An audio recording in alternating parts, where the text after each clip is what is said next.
Everyone, नमस्ते, राधे राधे। कैसे हो आप सभी।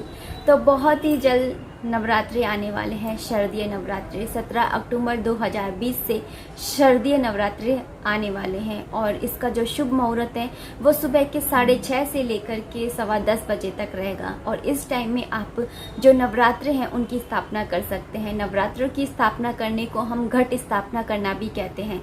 तो नवरात्रों की स्थापना या घट स्थापना किस तरह से की जाती है, आज के वीडियो में हम यही जानेंगे। वैसे तो माता रानी की सच्चे मन से पूजा कर लीजिए, अच्छे मन से अच्छे भाव के साथ में पूजा कर लीजिए, माता रानी उसी में प्रसन्न हो जाती है। लेकिन आप खुद ही सोचिए, अगर हम सच्चे मन के साथ साथ में अगर अच्छी तरह से पूजा भी करें तो उसका फल जो होता है वो दुगुना तिगुना हो जाता है। तो चलिए जानते हैं कि हमें घट स्थापना किस तरह से करनी है।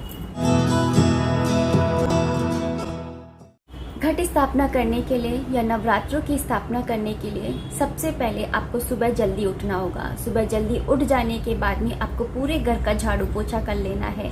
पूरे घर का झाड़ू पोछा इसलिए कर लेना है क्योंकि जब हम माता रानी की पूजा करते हैं तो हम होम करते हैं, हम आहुति देते हैं, हम पूजा करते हैं। तो उस टाइम पे उसके धुएं से, उसकी सुगंध से हमारा पूरा घर जो होता है वो महक जाता है। और उसके बाद में अगर हम झाड़ू पोछा करेंगे तो जो जितनी भी पॉजिटिविटी आई होती है वो सब चली जाएगी। लेकिन हमें ऐसा नहीं करना है इसलिए। और वैसे भी जो भगवान के काम होते हैं वो शुद्धता के साथ में ही किए जाते हैं और माता रानी का काम होता है तो उसमें तो बहुत ही ज़्यादा शुद्धता का ध्यान रखना होता है। तो सबसे पहले आप उठ करके पूरे घर का झाड़ू पोछा कीजिए। लेकिन अगर आप पूरे घर का झाड़ू पोछा नहीं कर सकते हैं तो एटलीस्ट जिस कमरे में आप है ना माता रानी की घट स्थापना करने वाले हैं उस कमरे का तो आप झाड़ू पोछा कर ही लीजिए, वहाँ पे अच्छे से सफाई कर लीजिए। उसके बाद में आपको नहा लेना है। नहा लेने के बाद में आप साफ सुथरे कपड़े पहन लीजिए। नहा लेने के बाद में आप जो डेली की पूजा करते हैं उसे कंप्लीट कर लीजिए, जैसे तुलसा जी में जल डालना और सूर्यनारायण भगवान जी को जल अर्पण करना, ये सारी जो भी पूजा होती है वो आप कर लीजिए। उसके बाद में आप घट स्थापना करने के लिए आराम से बैठ जाइए। घट स्थापना करने के लिए सबसे पहले जिस जगह पर आप स्थापना करने वाले हैं वहाँ पर जल से छिड़काव कर लीजिए, थोड़ा सा शुद्ध कर लीजिए। थोड़ा सा गंगा जल लेकर के यूँ शुद्ध कर लीजिए। अगर गंगा जल नहीं है तो आप जो सिंपल जल होता है उस जल से भी कर सकते हैं। उसके बाद में वहाँ पर आप एक चौकी रखिए। चौकी नहीं है तो आप पट्टा भी ले सकते हैं, दोनों में से कुछ भी चीज़ ले सकते हैं। लेकिन इतना सा ध्यान रखिए कि जो भी चीज़ ले रहे हैं वो लकड़ी की होनी चाहिए, क्योंकि पट्टा जो होता है ना वो प्लास्टिक का भी आता है। तो आपको प्लास्टिक का नहीं लेना है, लकड़ी का ही लेना है। तो पट्टा रखने के बाद में या चौकी रखने के बाद में उसके ऊपर आपको लाल रंग का कपड़ा बिछाना है। और आपको स्थापना इस तरह से करनी है कि आपका जो फेस है, जो आपका मुंह है वो पूर्व दिशा की तरफ हो। पूर्व दिशा की तरफ आपको मुंह करके बैठना है और फिर सामने पट्टा या चौकी रखनी है, उसके ऊपर लाल रंग का कपड़ा बिछाना है। लाल रंग का कपड़ा बिछा लेने के बाद में आपको एक माता रानी की तस्वीर जो है उस चौकी के ऊपर रखनी होगी। आपके पास अगर इस तरह की तस्वीर है तो आप इस तरह की भी रख सकते हैं। अगर आपके पास छोटी है तो आप छोटी भी रख सकते हैं। अगर आपके पास पीतल की है तो आप पीतल की भी रख सकते हैं। अगर मिट्टी की है तो आप मिट्टी की भी रख सकते हैं। रख लेने के बाद में आपको अपने हाथों में थोड़ा सा जल लेकर के और माता रानी के आगे एक संकल्प लेना होगा। संकल्प ये लेना होगा कि आपको किस तरह से व्रत करना है, आपको ये संकल्प लेना होगा। मतलब कि जो नवरात्रि होते हैं ना वो कई तरीके से किए जाते हैं। जैसे कि कुछ लोग होते हैं जो एक टाइम खाना खा कर के व्रत करते हैं, कुछ लोग होते हैं जो एक टाइम फलाहार करते हैं, कुछ भी नमक नहीं खाते हैं, काली मिर्ची और सेंधा नमक वाला भोजन करते हैं 9 दिन तक। कुछ लोग होते हैं जो इतना भी नहीं करते हैं, सिर्फ 2 लौंग खा करके अपना व्रत जो है वो करते हैं। तो इस तरह से, और कुछ लोग तो होते हैं जो दोनों टाइम खाना खा रहे होते हैं लेकिन पूरी स्थापना की हुई होती है। कुछ लोग होते हैं जो स्थापना ही नहीं करते हैं, जहाँ पर माता रानी बैठी होती है वहीं पर ही उनको बैठे रहने देते हैं, बस होम कर देते हैं। तो इस तरह से भी व्रत करते हैं कुछ लोग। तो नवरात्रि जो होते हैं अलग अलग तरीके से इंसान अपनी जो करने की कन्वीनियंस होती है ना, जो सुविधा होती है उनके पास में, उस अकॉर्डिंग हर इंसान करता है कि वो किस तरह से कर सकता है। क्योंकि कुछ लोग होते हैं जो जॉब पर भी जाते हैं, कुछ लोग होते हैं जो बीमार होते हैं, कुछ लेडीज़ होती हैं जो प्रेग्नेंट होती हैं, तो अपने अकॉर्डिंग जो होती है वो स्थापना करते हैं, अपने अकॉर्डिंग उनको व्रत करना होता है। कुछ लोग होते हैं जो 9 दिन तक मतलब पहले दिन सिर धो लेते हैं, लेकिन फिर उसके बाद में ना कंघा डालते हैं ना तेल डालते हैं। कुछ लोग होते हैं चप्पल का त्याग कर देते हैं, 9 दिन तक नंगे पैर रहते हैं, अपने अपने तरीके से नियम लेते हैं। तो अगर आप है ना दोनों टाइम खाना खा रहे हैं या एक टाइम खाना खा रहे हैं, तो आपको इतना सा ध्यान रखना होगा, जो आप खाना खाएंगे ना वो आप माता रानी को अर्पण किए बिना नहीं खाएंगे। सबसे पहले माता रानी को भोग लगाएंगे, उसके बाद में आपको वो खाना खाना होगा। और खाना खाने से पहले आपको ये ध्यान रखना होगा कि जो भी खाना आप बना रहे हैं वो बिना लहसुन और प्याज का होना चाहिए। उसमें ऐसा कुछ भी नहीं होना चाहिए जिसके अंदर लहसुन या प्याज का उपयोग हो। इन 9 दिन तो लहसुन और प्याज को आप भूल ही चाहिए, लेकर ही मत आइए। तो इस तरह से आपको जो शुद्धता है उसका ध्यान रखना होगा। घर के अंदर अंडे नहीं आए, प्याज नहीं आए, इन चीज़ों का आपको थोड़ा सा ध्यान रखना होगा। तो ये इस तरह से आपको संकल्प लेना होगा कि हे माता रानी, मैं आपको अपने घर में यहाँ पर स्थापना, आपकी घट स्थापना कर रही हूँ या कर रहा हूँ, और मैं इस तरह से आपके व्रत करना चाहता हूँ। मेरे इन व्रतों को आप स्वीकार कीजिएगा, मेरे इन व्रतों को पूरा होने में मेरी मदद कीजिएगा, मुझ पर अपनी असीम कृपा, अपना आशीर्वाद बनाए रखिएगा। बस आपसे यही प्रार्थना है, आपसे यही मेरी प्रार्थना है। तो इस तरह से आपको एक संकल्प लेना है छोटा सा। संकल्प लेने के बाद में फिर आपको करनी होगी, सबसे पहले जौ बुआई करनी होगी। जौ बोने होते हैं, जौ इसलिए बोते हैं, ये हमारे घर की खुशहाली, सुख समृद्धि, सुख संपदा के प्रतीक होते हैं। जैसे जो आपके उगेंगे वैसे ही आपके घर के अंदर पूरा साल जाने वाला है कि किस तरह से आपके घर के अंदर धन धान्य रहेगा, किस तरह की धन संपत्ति रहेगी, किस तरह की खुशहाली रहेगी। तो इसलिए पूरी कोशिश करें कि आपके जो धान हैं, जो आपने जो बोए हैं, वो अच्छे से अच्छे होंगे। तो सब इसके लिए आपको एक मिट्टी का पात्र लेना होगा, उसके अंदर आपको आधे पात्र तक मिट्टी भरनी होगी। जो आप मिट्टी ले रहे हैं वो मिट्टी एकदम साफ होनी चाहिए, उसके अंदर किसी भी तरीके का कंकड़ या बाल, चूड़ी वगैरह ऐसे आते हैं ना चीज़ें एक्स्ट्रा जो किसी काम की नहीं है, उनको आपको हटा देना है। आप या तो छान लीजिए या आप उसको बीन लीजिए, क्योंकि कंकड़ है या बाल है इनको अशुभ माना जाता है। कहते हैं ना कि रास्ते के आने वाले पत्थरों को हटाइए, तो या फिर जो बाल होते हैं उनको अशुभ माना जाता है। तो इसलिए एक बार उस मिट्टी को आप अच्छे से देख लीजिए, क्योंकि हम माता रानी की पूजा में, मैंने पहले भी कहा है कि माता रानी की जो पूजा होती है उसमें शुद्धता का बहुत ज़्यादा ध्यान रखना होता है। तो आप मिट्टी को छान लीजिए, फिर उस पात्र के अंदर आप आधा भर लीजिए मिट्टी से, फिर उसके बाद में आप उसके ऊपर जौ डाल दीजिए। जौ जो होते हैं वो आपको या तो परचूनी की दुकान पे मिल जाएंगे या फिर जहाँ पर गेहूँ मिलते हैं ना वहाँ पर आपको जौ मिल जाएंगे। तो उन जौ को आपको बिखेर देना है चारों तरफ, और उसके बाद में वापस से आपको मिट्टी से उसे कवर कर देना है। मिट्टी से कवर करने के बाद में आपको पूरे जो पात्र है उसके ऊपर जल डाल देना है, और मिट्टी को इस तरह से रखना है कि वो सीमी सीमी सी गीली गीली सी रहे। ऐसे नहीं कि ऊपर पानी तैर रहा है, क्योंकि जो गेहूँ होता है ना वो गर्मी में उगता है। इसलिए अगर आप चाहते हैं कि आपका जो जौ उगे, जो आपका धान उगे, आपका जो खुशहाली का प्रतीक उगे वो अच्छा उगे, तो उसके लिए आपको इसी छोटी छोटी बातें हैं उनका ध्यान रखना होगा।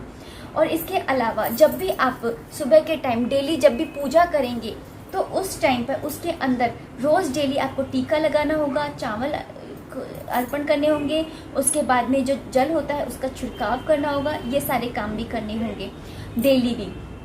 लेकिन मैं आज का पहले दिन का बता रही हूँ कि घट स्थापना कैसे करते हैं। तो आपको घट स्थापना इस तरह से करनी है। लेकिन जो आप पात्र लाएंगे उस पात्र को रात को अगर रात के टाइम मतलब कि उसको पूरी रात के लिए भिगो करके रख दीजिए। इससे ये होगा कि वो जितना भी उसको पानी सोखना है वो सोख लेगा। तो इस तरह से आप उस पात्र का यूज़ करेंगे तो अच्छा रहेगा। अगर आप नहीं भिगो पाए तो कोई बात नहीं है, आप जब मिट्टी डालेंगे तो उस टाइम पे आपको पानी थोड़ा ज़्यादा डालना पड़ेगा। तो इस तरह से आपको करना है। और जो पात्र आपने लिया है जिसमें आप जौ बोने वाले हैं उसके ऊपर, पूरे के ऊपर आपको मोली बांधनी होगी। मोली जो लाल रंग की आता है ना धागा, वो आपको बांधना होगा उस पूरे उस पे डोंगे पर, जो वो मिट्टी का पात्र है उसके ऊपर। और साथ ही उसके ऊपर आपको साथिया भी बनाना होगा। इस तरह से इतना करने के बाद में आपको वो आपने जो बो दिए, उसके बाद में जहाँ पर आपने माता रानी की स्थापना की है उसके उल्टे हाथ की तरफ उल्टे हाथ की तरफ आप उसको वहाँ पर थोड़े से गेहूँ रख करके या चावल रख करके, बिल्कुल ज़मीन पर माता रानी का कोई भी सामान होता है ना, वो ज़मीन पर नहीं रखना चाहिए। जैसे अगर समझिए आपके पास अगर एक्स्ट्रा चौकी है या पट्टा है, तो आप पास में एक पट्टा रखिए, उसके ऊपर आप मिट्टी का जो पात्र है उसको रखिए। लेकिन अगर बाई चांस आपके पास नहीं है, तो आप थोड़े से गेहूँ लीजिए या फिर चावल लीजिए, उनको रख दीजिए, फिर उसके ऊपर में उस पात्र को रख दीजिए। तो इस तरह से भी आप रख सकते हैं। तो इस तरह से आपने जो बो देने के बाद में आपको करनी है जल की स्थापना, कलश स्थापना। तो कलश स्थापना आपको जो आपका उल्टा हाथ होता है उसकी तरफ करनी है। हमेशा जल की जो दिशा होती है वो नॉर्थ ईस्ट डायरेक्शन होती है, जो कि उल्टे हाथ की तरफ पड़ती है। तो आपको उल्टे हाथ की तरफ ही जल की स्थापना करनी है। जल की स्थापना करने के लिए आपको सबसे पहले थोड़े से चावल लेने होंगे।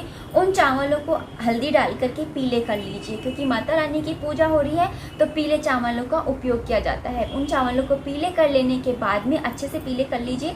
उसके बाद में जहाँ पर भी माता रानी है उधर वहाँ पे उन चावलों को रख दीजिए। रख देने के बाद में आप एक अष्टदल बनाइए, अगर आपको अष्टदल बनाने आता है तो।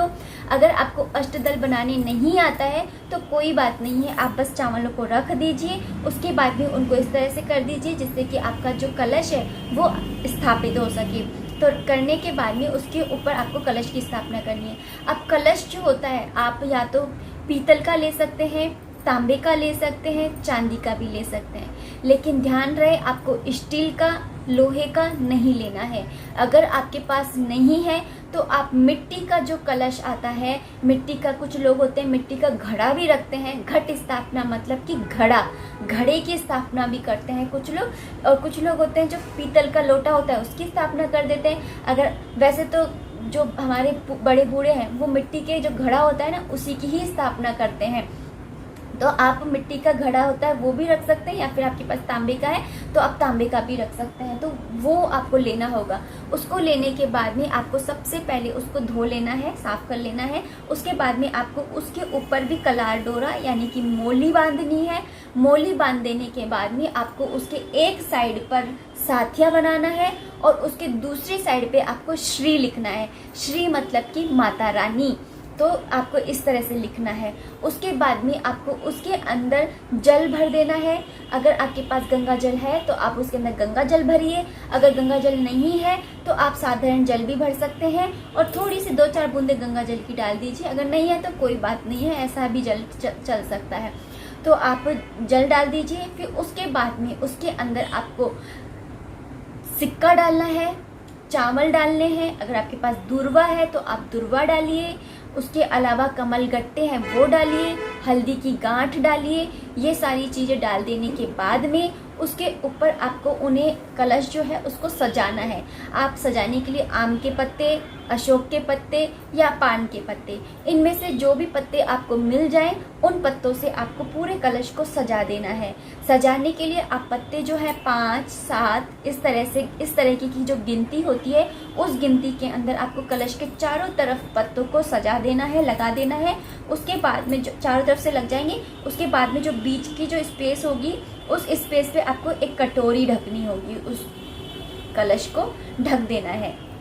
ढकने के बाद में आपको ओम वरुण देवाय नमः, ओम वरुण देवाय नमः बोलते हुए जहाँ पे आपने चावल रखे हैं उन चावलों के ऊपर उसको रख देना है। इसको बोलते हैं कलश की स्थापना करना। इस तरह से आपको कलश की स्थापना करनी है। इसके बाद में आपको एक नारियल लेना है। नारियल जो होता है वो आपको पानी का लेना है। पूजा में कभी भी सूखा नारियल नहीं जाता है। नारियल लेने के बाद में जो नारियल का मुंह होता है वो आपकी तरफ होना चाहिए। आप किसी भी डायरेक्शन में बैठ करके पूजा कर रहे हैं, जैसे समझिए मैं यहाँ बैठ करके पूजा कर रही हूँ तो मेरी तरफ ही उस नारियल का मुंह होना चाहिए। यहाँ बैठकर पूजा कर रही हूँ तो उसका मुंह, नारियल का मुंह आपकी तरफ ही होना चाहिए। तो नारियल का मुंह आप अपनी तरफ रखिए। इस तरह से आपको नारियल रखना होगा। लेकिन नारियल को रखने से पहले आपको नारियल के ऊपर भी मोली बांधनी होगी, टीका लगाना होगा, चावल चढ़ाने होंगे। उसके बाद में आपको एक लाल रंग का कपड़ा, ब्लाउज का पीस या चुनरी जो माता की आती है वो लेकर के लपेटनी है। लपेटने के बाद में फिर आपका कलार डोरा होता है ना वो बांध सकते हैं या पहले भी बांध सकते हैं। फिर उसको आपको फिर कलश के ऊपर रख देना है। कलश के ऊपर रखना है आपको उस नारियल को, ध्यान रहे। और जो मुंह होता है, ध्यान रहे, नारियल का मुंह जो होता है वो आपकी तरफ होना चाहिए। तो इस तरह से आपको नारियल की स्थापना मतलब कलश की स्थापना करनी है। इसके बाद में हम जो है अग्नि देवता की स्थापना करेंगे। अग्नि देवता की स्थापना जो होती है दाईं तरफ करते हैं। तो दाईं तरफ करने के लिए वही प्रोसेस है कि चावल लेने हैं, यहाँ चावल रख करके उनको सब ऐसे कर दीजिए। अष्टदल बनाने आता है तो अष्टदल बनाइए, वीडियो देख लीजिए यूट्यूब पर, आपको समझ में आ जाएगा। और नहीं आता है तो कोई बात नहीं, ऐसे भी चल जाता है, मैं तो ऐसे ही रख देती हूँ। तो जो रख करके फिर उसके ऊपर आपको अखंड जोत जलानी होगी, जो कि 9 दिन तक आपके जलती रहेगी, जिसे बिल्कुल भी बुझना नहीं है। अगर वो बुझती है तो इसे अशुभ माना जाता है, तो अग्नि का बुझना, क्योंकि अग्नि जो होती है हम अग्नि को साक्षी मानकर पूजा कर रहे होते हैं, तो इसलिए हमारी पूजा में कोई भी विघ्न नहीं आना चाहिए। तो जो अखंड जो जलाते हैं उसके ऊपर वो बोरे, पता नहीं कैसा किस नाम नहीं याद मुझे, तो उसका एक कांच आता है, उस कांच को भी आप ढक दीजिए जिससे हवा से वो बुझेगा नहीं। तो आपको अखंड ज्योत बना करके और उसकी स्थापना करनी है। अखंड ज्योत जो है किस तरह से बनाते हैं इसका मैं वीडियो बना चुकी हूँ, तो मैं आई बटन पे आपको दे दूँगी, आप देख सकते हैं, या डिस्क्रिप्शन बॉक्स में डाल दूँगी, वीडियो के लास्ट में भी आ जाएगा, तो आप वहाँ पर क्लिक करके देख सकते हैं कि जो आपको जो अखंड ज्योत बनानी है किस तरह से बनानी है। इस तरह से स्थापना कर देनी है और उसके बाद में उसको प्रज्वलित कर देना है, उस अग्नि को जला देना है। जला देने के बाद में आपको थोड़े से गेहूं लेने हैं, गेहूं और या फिर चावल, दोनों में से आप कुछ भी ले सकते हैं। तो चावल मिल जाते हैं आजकल, गेहूं नहीं मिलते हैं इजीली, तो आप चावल ले लीजिए। चावल को 9 जगह रखिए, जैसे आपने यहाँ पर कर दिया है, कलश की स्थापना कर दी है, यहाँ पे जल की स्थापना करती है, तो बीच में जो स्पेस बचता है इस स्पेस में आपको 9 जगह चावल रखने होंगे, थोड़े थोड़े से, 15-20 दाने एक तरफ, फिर 15-20 एक तरफ, ऐसे 9 जगह आपको रखने होंगे। इन्हें बोलते हैं नवग्रह की स्थापना करना। ये 9 ग्रह जो हमारे होते हैं, हमारे जीवन में, हमारे घर गृहस्थी में कोई भी कलेश है या हमारे जीवन में कुछ भी प्रॉब्लम्स आ रही होती हैं, हमारे 9 ग्रहों की वजह से ही तो आती है ना। तो इस तरह से हम जब माता रानी की पूजा कर रहे होते हैं तो साथ ही साथ हम 9 ग्रहों की भी, माता रानी जो होती है वो हमारे 9 ग्रहों को भी ठीक कर देती हैं। तो इसलिए 9 ग्रह की स्थापना कर दीजिए, वो भी प्रसन्न हो जाएंगे। लगे हाथ कुछ लोग होते हैं जो नहीं करते हैं, लेकिन कर देना चाहिए, क्योंकि जितना हम कर सकते हैं, जितना जानते हैं, करना चाहिए। और अच्छा है ना कि हमारे घर में, हमारे जीवन में सुख शांति रहे, कोई कलेश ना रहे। तो 9 ग्रह की स्थापना कर लीजिए। उसके बाद में आपको एक प्लेट के अंदर फल लेने हैं, फूल लेने हैं, फूल चढ़ाने के लिए फल लेने हैं। फल आप 5, 2 कितने भी ले सकते हैं।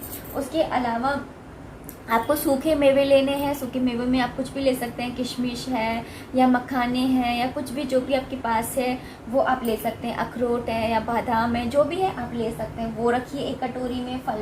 फल रखिए। इस तरह से रखने के बाद में ये तो हो गई घट स्थापना, कि घट स्थापना कैसे करते हैं। लेकिन जो पूजा होती है ना, पूजा की थाली आपको सेपरेट बनानी होगी। उसके अंदर आपको चावल है, सिंदूर है और हल्दी है, और साथ में एक दिया अलग से जलाना होगा आरती के लिए। ये तो अखंड ज्योत है होगी जो पूरे 9 दिन चलेगी बिना बुझे, लेकिन एक दिया भी जलाना होगा जो सुबह शाम आप जला करके आरती करेंगे। और जो आपने जौ बोए हैं ना, वो जो आपने बोए हैं उन जौ को आप डेली जो है पानी का छिड़काव कीजिएगा, जिससे मिट्टी जो है वो सीमी सी रहे, और पूरे दिन उनको उगड़े रहने दीजिएगा। और शाम की आरती करने के बाद में, सुबह भी आरती होगी, शाम को भी आरती होगी। शाम की आरती करने के बाद में थोड़ी देर बाद उस जो आपने जो बोए हैं उसको उसकी साइज के एक प्लेट से ढक दीजिएगा। जैसे जैसे जो बड़े होंगे तो प्लेट को हटा करके कुछ भगोनी टाइप रख दीजिएगा, जिससे जो है वो मुड़े नहीं, सीधे खड़े रहें अच्छे से। तो इस तरह से आप कीजिएगा। और जो भी ढक्कन ढक रहा है ना, उसके ऊपर भी आप साथिया बना दीजिएगा। तो ये प्रतीक होते हैं, हमारी एनर्जी को लेते हैं, मतलब कि जो भगवान एनर्जी दे रहे होते हैं ना, उन एनर्जी को अपनी तरफ अट्रैक्ट करने वाली चीज़ें होती हैं। ओम है, साथियाँ हैं, ये सारी चीज़ें इसलिए तो बनाते हैं ना। तो प्लेट को भी आप ढक रहे हैं जिसको, उसके ऊपर भी आप साथिया बनाइएगा। भगोनी ढको तो फिर भगोनी के ऊपर बनाइएगा। फिर सुबह उठने के बाद में पूजा करते टाइम उस प्लेट को या भगोनी को हटा दीजिएगा डेली, और फिर पानी का छिड़काव कीजिएगा। डेली हमें पूजा किस तरह से करनी है, डेली पूजा करने के लिए आपको माता रानी को जो है टीका लगाना है, चावल चढ़ाने हैं, पानी से जल का छिड़काव करना है। उसके बाद में आपको जो आपने जल की स्थापना करी है, कलश स्थापना करनी है, उस पर भी टीका लगा के, चावल चढ़ा के जल का छिड़काव करना है। छींटे लगाने, मतलब ऐसे ही दिए के ऊपर अग्नि देवता को जब हम जल की स्थापना करते हैं, इसका मतलब होता है कि हम माता रानी की पूजा में सभी देवताओं को बुला रहे हैं, आमंत्रित कर रहे हैं कि आप सब भी आइए। जल की स्थापना करने का मतलब यही होता है। और अग्नि देवता की स्थापना करने का मतलब होता है कि जो अग्नि को साक्षी मान करके हम ये पूजा कर रहे हैं। क्योंकि जब ये पूछा जाता है ना कि आपने पूजा करी या नहीं करी, कौन है साक्षी, तो अग्नि देवता जो होते हैं वो हमारी पूजा के साक्षी होते हैं कि हमने ये पूजा करी थी। तो इस तरह से आपको अग्नि देवता, जल देवता की भी स्थापना करनी चाहिए और इस तरह से आपको ये पूजा करनी चाहिए। और पूजा किस तरह से करते हैं, तो पूजा जो है आपको एक कंडी करनी होगी जो गाय की गोबर से बनती है। और किस तरह से पूजा होती है ये मैं आपको पहले एक अष्टमी का वीडियो मैंने डाल रखा है, उस वीडियो में आप देख सकते हैं किस तरह से अष्टमी की किस तरह से आप डेली पूजा कर सकते हैं। उसके अंदर मैंने हलवा चने का बनाया था क्योंकि मैं उस दिन अष्टमी की पूजा कर रही थी। लेकिन जो आप डेली पूजा करेंगे तो उसके अंदर आपको हलवे चने का भोग नहीं लगाना है, बस उस चीज़ को छोड़ देना है, बाकी आपको इसी तरह से पूजा करनी है। चलिए अब इस वीडियो को मैं यहीं पर ही एंड करना चाहूँगी और मुझे पूरी आशा है कि आपको समझ में आ गया होगा कि माता रानी की जो घट स्थापना है वो किस तरह से की जाती है, किस तरह से उनकी पूजा करनी है। और अगर आपके मन में कोई भी क्वेश्चन हो, कोई भी दुविधा हो, कोई भी सवाल हो तो आप कमेंट बॉक्स में मुझे कर सकते हैं। मैं उसका जवाब जो है जल्द से जल्द देने की पूरी कोशिश करूँगी। तो मिलते हैं नेक्स्ट वीडियो में। एक बार जोर से लगा दीजिए माता रानी का जयकारा। बोल शेरों वाली मैया की जय, बोल साचे दरबार की जय।